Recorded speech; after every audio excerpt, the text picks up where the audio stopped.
totally don't remember that. That was right when we brought Tyler home from the hospital, and you were enamored with him. Growing up in the Smith household was never a dull moment. We always had something going on. We were a very busy family. When I first saw Rich, obviously I was attracted to him. I was dancing and, you know, he asked me to dance and we had a good time that day. This was at Kalamazoo Christian. You and Tyler and Dad. Christmas, that was our last Christmas. That was 2015 Christmas, yeah. Throughout the day on February 20th, 2016, there were various 911 calls made to Kalamazoo Dispatch. 2 cars have been shot up. There's 3 people in 1 car, and 1 guy is not moving. I was at home in the evening. I received a few texts from friends that they thought something was going on in regards to someone shooting guns in the community. He was an Uber driver, not somebody that we would think would go about killing random people. You could see him fiddling with something in his jacket pocket, and he approached both Tyler and Richard and shot them. And I heard my mom scream, so I was like, oh my gosh, like maybe they got in an accident. And eventually somebody told me, they're like, no, they were killed. They didn't survive. I still have those days where, has this just been a really long, bad dream? Or, like, do I really have to go on without them? It's weird where your mind takes you. More than a part of me died too that day. And we'll never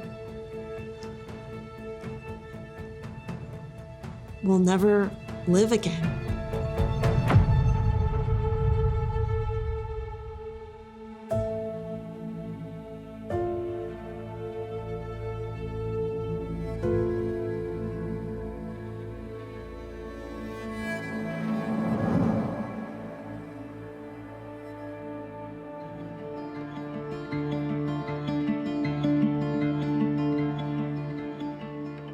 So yeah, we just have a couple pictures up here of Rich and Tyler.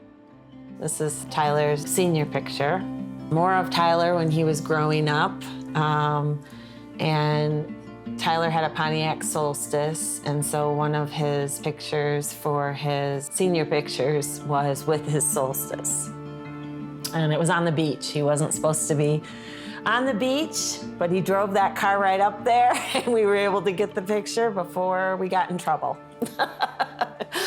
He was a rebel like that. Rich and I met at a local bar. I was 17 or 18, but every Thursday they had a ladies' night, and so people under 21 could get in. And so we would go there to dance. He says that we met through a friend of his when I was over at their house, and he rode up on jet skis. So there's a bit of a discrepancy as to how we met, but we met. That's the important part, is that we met. My dad was a huge breakfast person. Like, every other meal could be like PB&J, but breakfast had to be like pancakes, eggs, sausage, bacon, you know, potatoes, the whole 9 yards. It couldn't just be boring.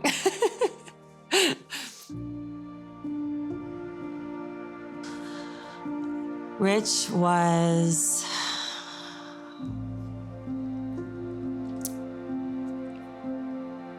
I'm gonna try not to cry. He was one of a kind.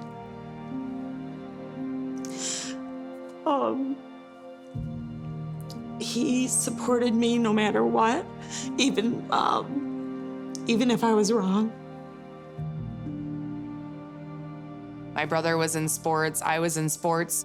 So sometimes we had to split and go separate ways. But for the most part, I went to my brother's things and my brother went to mine and my mom and dad went to that. So we were always with each other. Tyler and Emily's relationship was a typical relationship. He was annoying at times to her. Even when they were at the annoying stage, right? They still were the best of friends. This was my favorite picture because you look very alike. You can definitely tell you're brother and sister, and you're wide-eyed. First car, I blame it on Rich because I said, are you really going to buy him for his first car, a sports car? And we told him that if he got a ticket in it, to just come give us the keys. He had to behave himself. He did get a ticket one time.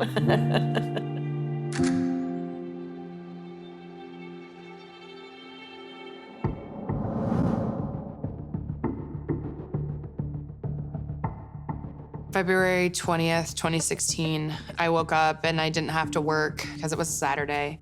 My dad did though, so he made sure to let me know, like, hey, I'm glad you're sleeping in. I'm going to work at 5 a.m. And we were gonna go do our taxes after he had gotten out of work. Emily met Rich and I at the tax place, and we got our taxes done. Tyler wasn't working yet. Tyler had decided that he was gonna go pick up his girlfriend, and he wanted to look for a truck for his business that he wanted to start. I had gotten in a fight with my boyfriend at the time. And so I was talking to my dad about it before my mom got to the taxes.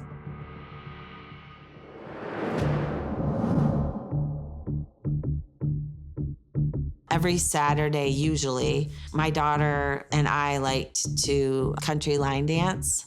And so there was a country line dancing bar not very far from here. That night, I got really nauseous. I was really nauseous. I was really sick. My stomach hurt. And I didn't know why. I was like, I'm just gonna take some meds and try to go to sleep and see if I can, feel better in a couple hours. My mom had gone out with my boyfriend at the time. They went to Cowboy Up. I was at the country line dancing bar.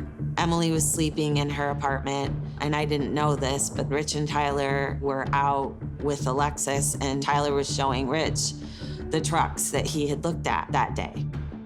But I didn't know that. As far as I knew, they were at home.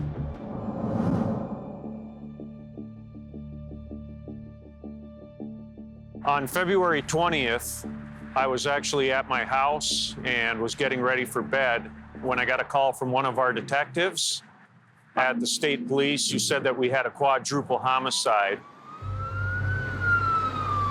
I was also informed that the shooting was likely related to 2 previous shootings that happened the same day in the Kalamazoo area.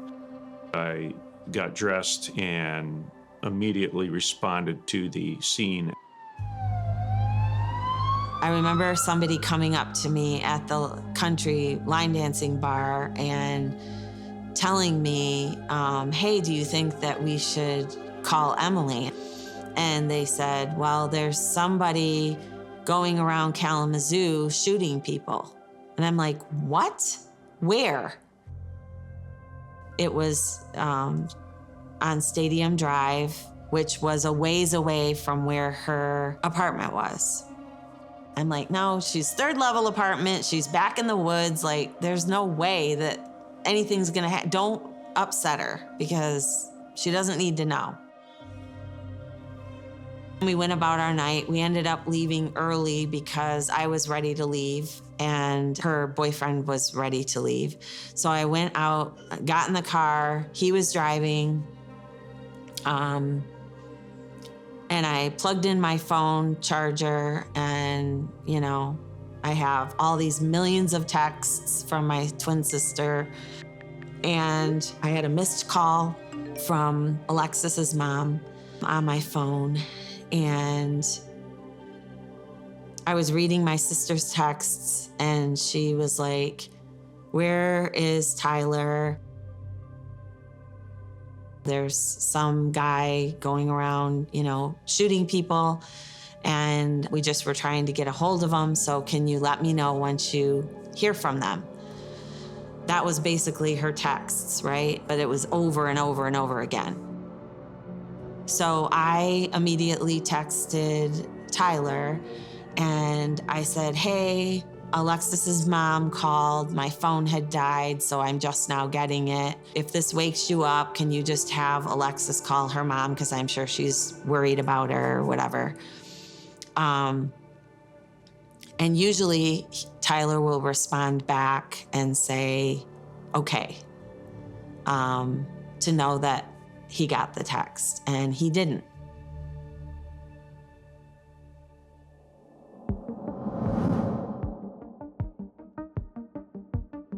When I first received the call, it was not a call we would normally receive in this area with that amount of people that had been shot and killed. He also said, "You're not going to believe this, but we may have a serial shooter," because they had another homicide, which was a double up at the Sealy dealership in Kalamazoo. When I arrived at the scene, I noticed several tents that were marking fired cartridge cases and different evidence located at the scene, as well as 2 deceased individuals lying in the parking lot covered. We got 2 right now on the ground. I tried calling Rich, and of course, none of them answered. But I didn't think anything of it, because I thought if they turned off their phones, then I wouldn't hear it, right?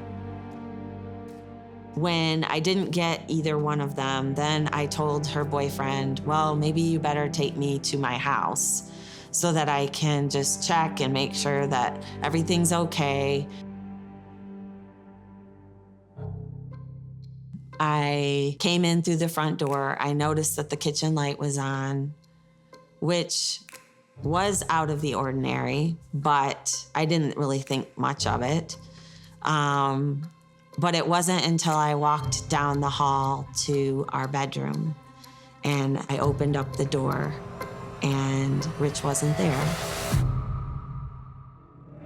It sounds like it was a slow thing, but it wasn't. It was really super quick, just going through my mind, and my heart sunk when he wasn't in his bed, because I knew something had happened.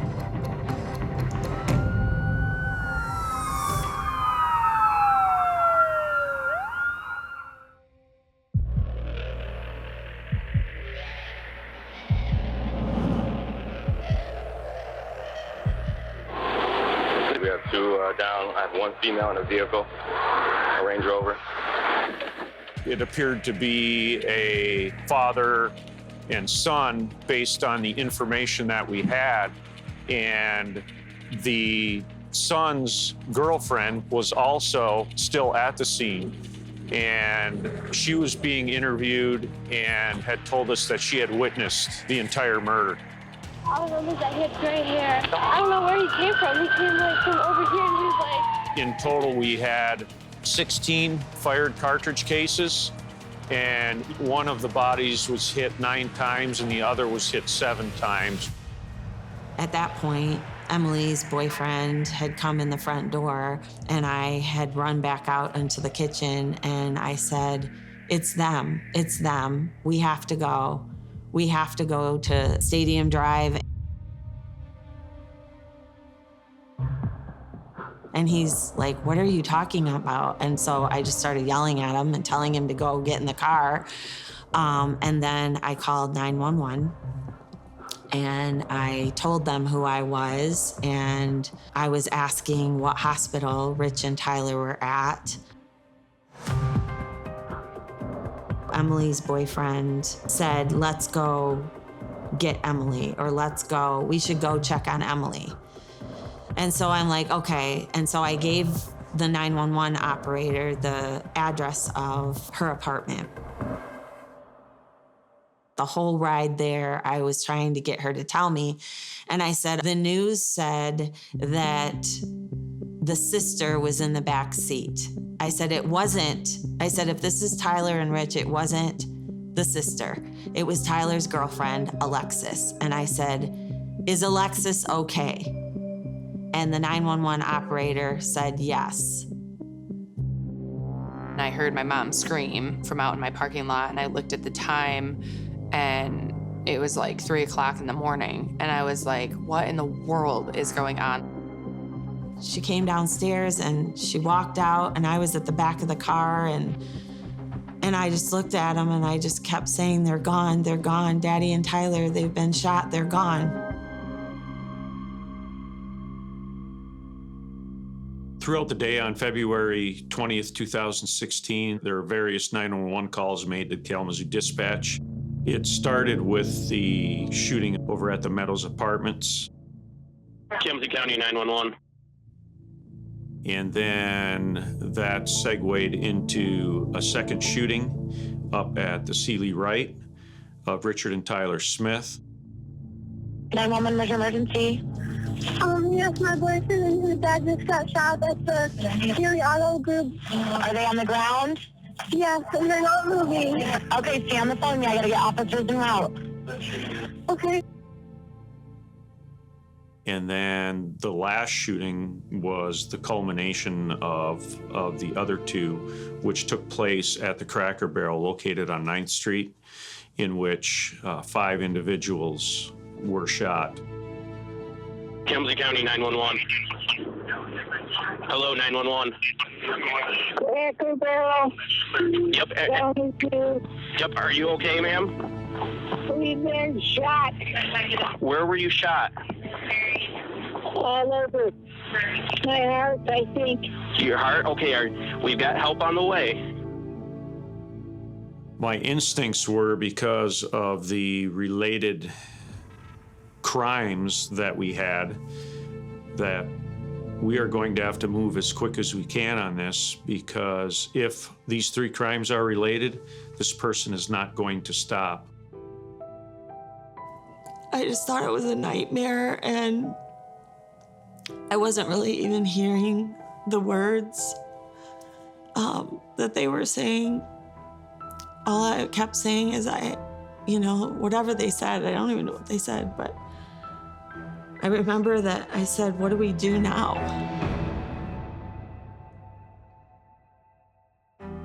I dropped to my knees right in front of the garage, and I just yelled. I yelled at God, and I just said, I don't know what you're doing. Like, why? Why Rich and Tyler? Why me? Why us?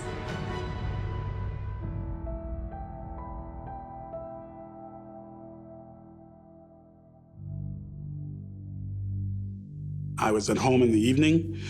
I received a few texts from friends that they thought something was going on in regards to someone shooting guns in the community. And then I received an alert from our law enforcement folks at Kalamazoo Department of Public Safety, just sort of alerting me that some issue, an incident was happening. They weren't sure what, but it was happening throughout the area, and that there was a manhunt on for the killer. The feeling that was going through my head at the time when I saw the bodies was that we had a father and son that had been murdered, and it looked as if, from the placement of how they were laying, that the father was attempting to protect his son, either when they fell, before they fell, or after they had been hit by gunfire. It was pretty clear from the way that the bodies were lying that Richard was trying to protect Tyler in his last moments. He must have seen the man with the gun and at least tried his best to intervene and save his son, which was not possible. And for the first responders to come there and to have seen the scene like this, you can just imagine that while they see traumatic things all the time, how difficult this scene must have been for them. I really was a little fearful. of what was going on, not knowing where this individual would end up next, not knowing whom they would be near. I certainly made a quick call to my family, making sure that they were all home and safe. It was really scary. When I heard that Tyler's girlfriend was at the scene hiding in their vehicle and saw what had occurred, I just felt horrible for her. I knew she was a young girl, and to see something like that is so traumatic for anyone. And for her to maintain that composure in that situation after seeing what she did and not screaming, and then having the wherewithal to call 911 to get the information was amazing.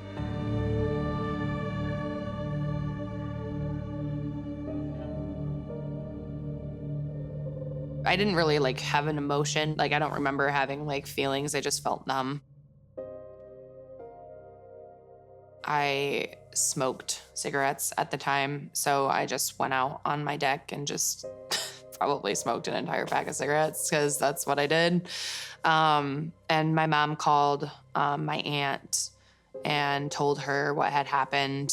And then the police officer who told me ended up asking me if I could tell him where my dad's mom lived so that they could go tell her what was going on. And I got angry at them, which I feel bad about now. So I said, I'll tell her. So they finally all left, and one officer came back and knocked on my door, and I opened it and he just gave me a hug. I remember that one. Because it probably traumatized them. That was the worst thing Kalamazoo probably had ever seen.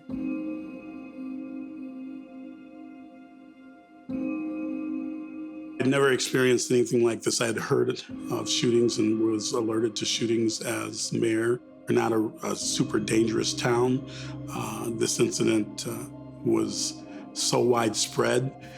I was trying to understand what is going on. Why is this happening? We've had so many mass shootings in our country. I thought this one was different because it was happening in different places. I can't remember when I found out that there were other victims. I can't remember if I found out that night. The detectives might have told us while we were at Emily's apartment, but I honestly don't remember. We'll never know what made him go to different scenes, what made him choose Rich and Tyler. I don't even know. It's all a blur. It still is all a blur.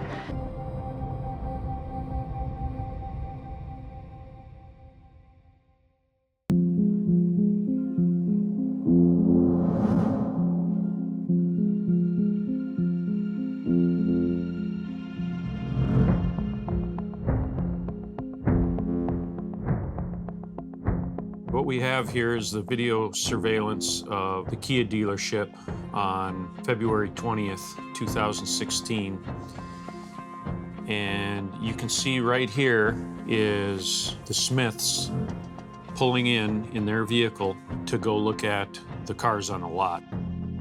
After that, we see a second vehicle drive in. It goes by the Smiths' car that's parked in the lot with the lights on. He starts walking toward Richard and Tyler Smith and then stops for a minute to check something in his right pocket, which I believe is the gun. The surveillance videotape from the car dealership was invaluable to police. They were able to get some information about the build and the look of the person who had done this, the type of car he was driving, and even some information about his tags. It was clearly indication that this was a stranger who had committed the murders. We're checking now. Here's entirely random shooting.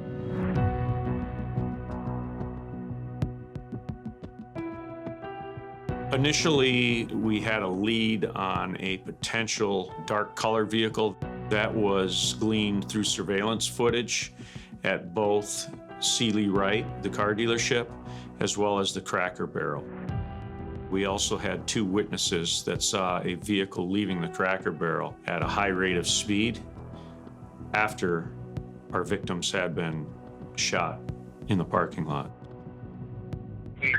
I'm at the Kalamazoo Cracker Barrel, and there's been gunshots in a car. There's gunshots in a car? Yes. Okay, well, has anybody been hit?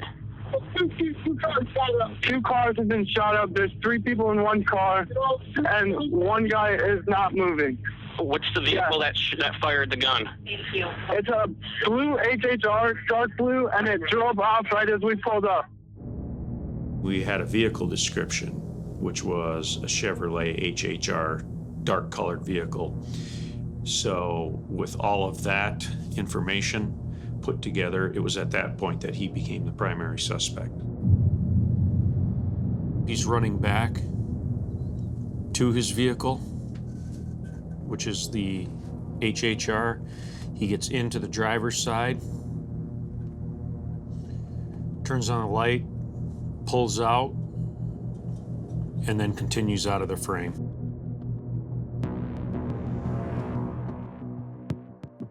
We know that the gunman killed some people randomly at Cracker Barrel, which was in the middle of nowhere. So that indicates that this perpetrator is mobile. He's traveling around to random places. And that must have made it even more terrifying for the citizens of Kalamazoo, because nowhere is safe. I found out that the police had a suspect from the police officer. We didn't know anything other than that. We knew he was a man. We didn't know how old he was. We didn't know anything about him. So we found out on the news who he was. It's really important for the police to be able to catch a spree killer, because by their very nature, they're random, so they could go on indefinitely until the perpetrator is caught.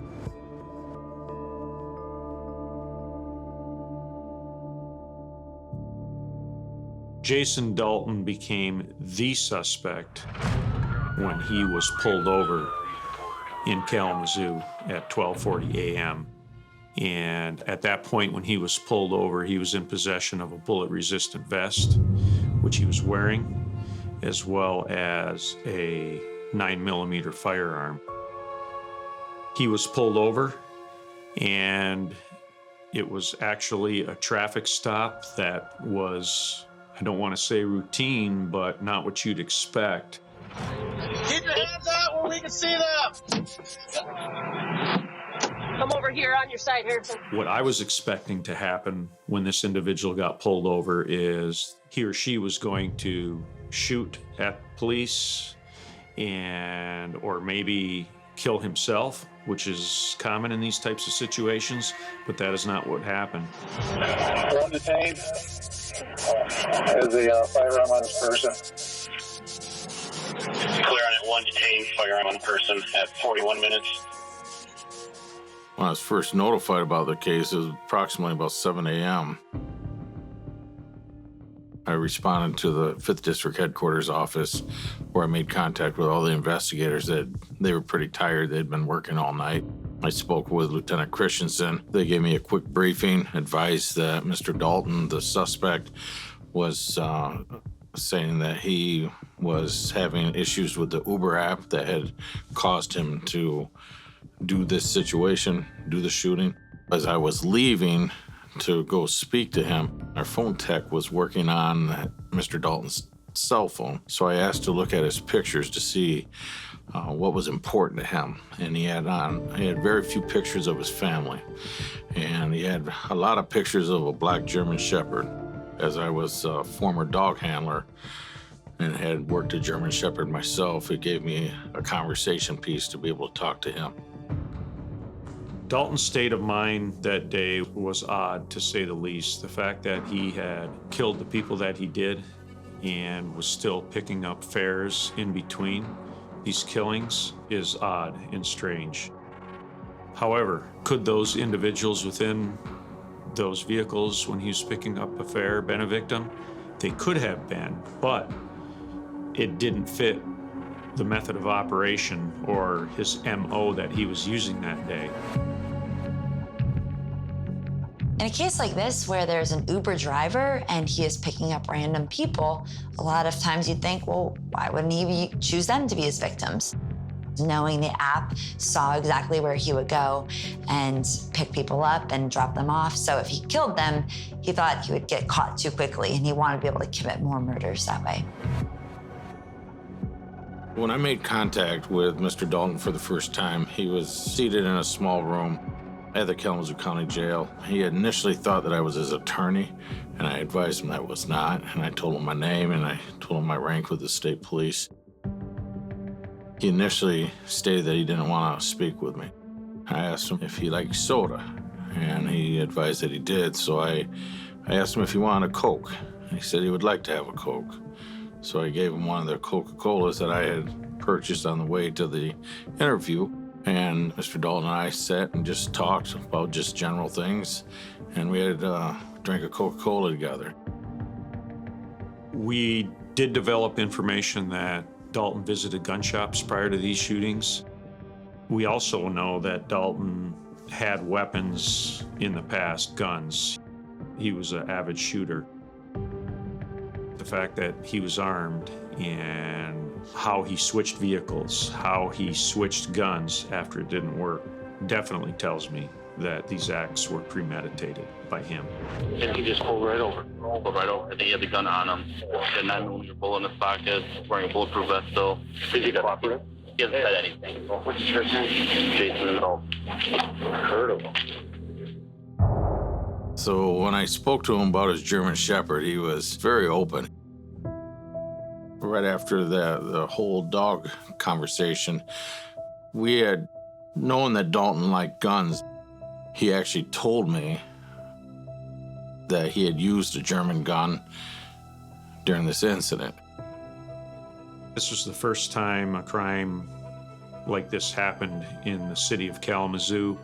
It actually brought a lot of different people, I think, together in a good way after these tragic incidents happened. Our community rallied around us so much, and the amount of vigils and, support and love that we were given from the community was just endless. But it was almost overwhelming. We are not afraid.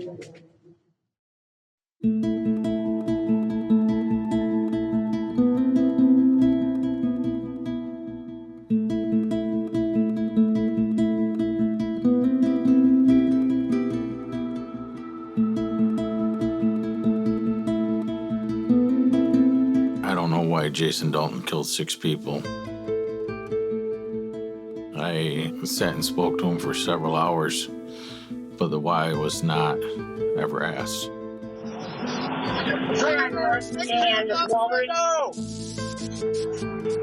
He was a little chubby old man. He had to hide behind a car and sneak up on him and take him by surprise. Otherwise, he never would have gotten away with anything. They would have stopped right there at Sealy. It would have stopped had they known he was there and had they known what he was planning to do.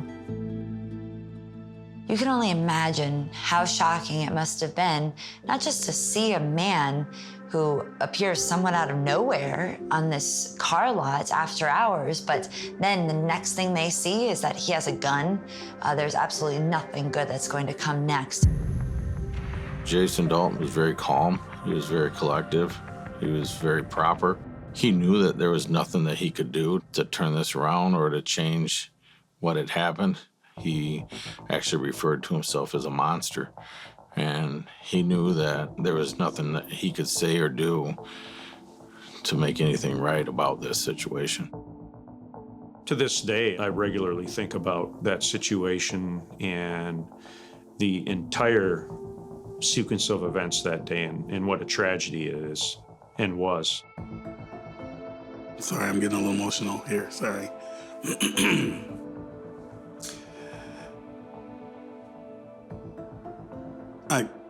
I felt, living here and growing up here, that we were different. Doesn't mean that we were perfect and that we didn't have things that we shouldn't have had happen in this community, whether it's around guns or violence. But we had never seen anything at this level before. There were ceremonies at churches, there were gatherings in our parks, candlelight vigils, everyone trying to make sense of a senseless act. You just can't make sense of any of this. You just can't.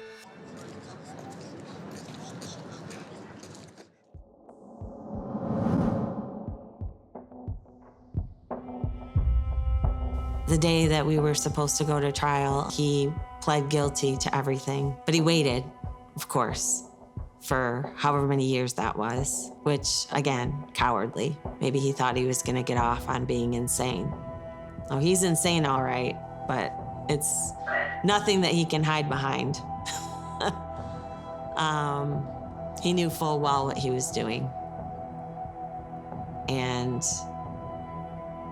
just didn't want to sit through and hear it because he knew what a trial was going to be and that every little detail was going to come out. And he didn't want to tell why. He wanted the focus to be on him, but he didn't want that kind of attention. Kalamazoo County, State of Michigan, that the defendant did murder Tyler Smith. Guilty of this offense, it is a felony punishable by up to life in prison. You understand the charges being made against you, and then maximum sentences that I just stated.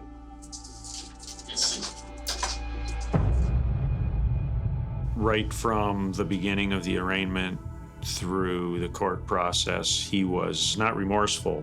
He was acting very strange. He would have outbursts during the courtroom and would say things that didn't make sense. His behavior in the courtroom was bizarre, which ultimately we did not go to trial on this, and he ended up pleading to his charges. We all got called and said that he was pleading guilty, and the plea was happening at like 10 o'clock when we weren't even supposed to be there until like noon. We got there and he pled guilty to everything that he did. And I mean, he did the bare minimum. He never said anything more than just answering the judge's questions. He said yes. They read off the names of every person, and hearing my brother and my dad's name read off with murder and then him saying yes was very, very, very hard to hear because there was no emotion. It was just like he was answering, do you want pizza for dinner? I've heard a lot of victim impact statements, and what was different about this impact statement was just the sheer amount of victims, families, and the amount of people that were affected that was different. But obviously the impact statements themselves were tragic. It's a horrible situation, and I wouldn't have expected them to be anything but. When I was doing the victim impact statement, I might have been looking at the judge because the judge was like up in front of me, and we were told that we had to direct the victim impact statement to the judge. Other people tried to direct things at him and they were changed because we weren't allowed to. Jason Dalton was sentenced to life in prison. It was inappropriate sentencing for his actions. I have never met someone who has no emotion. I personally believe that he's a psychopath. You can see when someone has empathy or has sorrow or feels like they've done the worst thing in the world. Like you could tell that in a person. And he sat there like he was being accused of cheating on a test and he didn't care. I don't wish him well. I don't wish him any sort of happiness whatsoever. I'm glad that he is in prison for the rest of his life. No sentence, no nothing will ever be enough for me. My only hope is that one day he feels a shred of the pain inside that I deal with on a regular basis. It just seems like nothing will ever be enough. Nothing will ever be able to take away what happened to me or to them or to anyone that he ruined their lives. And it just makes it worse that he doesn't even care. I think he killed 6 people that day because, for whatever reason, felt that that's what he had to do. And because of the randomness of it and how he went about it and the recklessness of it, it seemed as though in his mind he said, I have to do this. Over a couple of weeks from interviews and background that we did, he had been becoming paranoid, and I believe that played a part in it as well. I want him to suffer, and that's not Christian of me. I should not say that. But that's truly how I feel. He has destroyed my life and my family life and took my daughter's daddy away. She walked down the aisle carrying his urn. I have one voicemail left. He was calling me to let me know that he was gonna be late. It was like, I can't be there, I love you, kid. And so I put that in the beginning of the video. And I sat in the middle of the dance floor by myself while the video played and the pictures and the song, and bawled my eyes out. I remember them in every single thing I do. I remember them. I don't walk down the side of the road or walk out my door or drive down the road without having a thought about them or a memory about them, or I wonder what they're doing in heaven, or, you know, like every single day I wake up and something somewhere, and it's not very hard, reminds me of them. I just hope that I'm making them proud and that eventually I'll be able to see them again.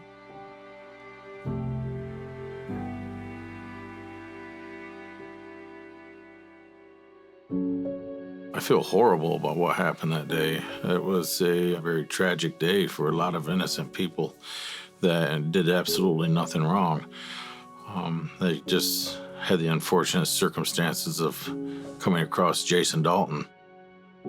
As far as Jason Dalton, I don't understand why he would have done what he did.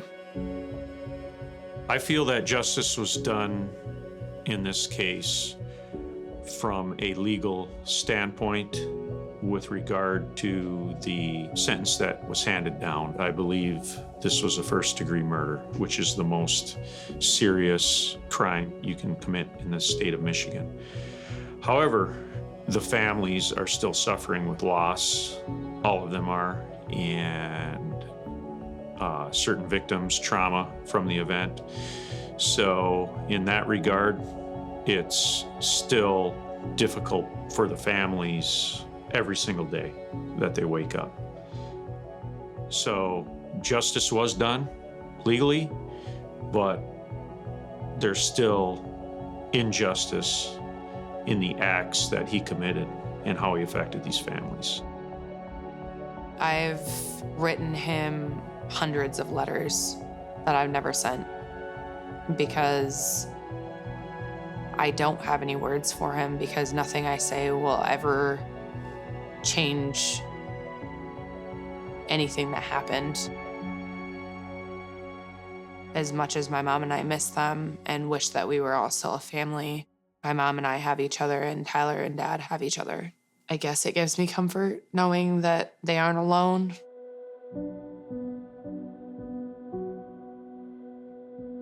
I really want to know why. And I really want to just tell him that there are no words to describe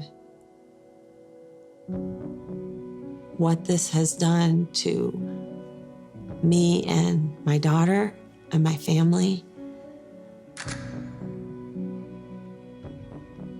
There are no words to describe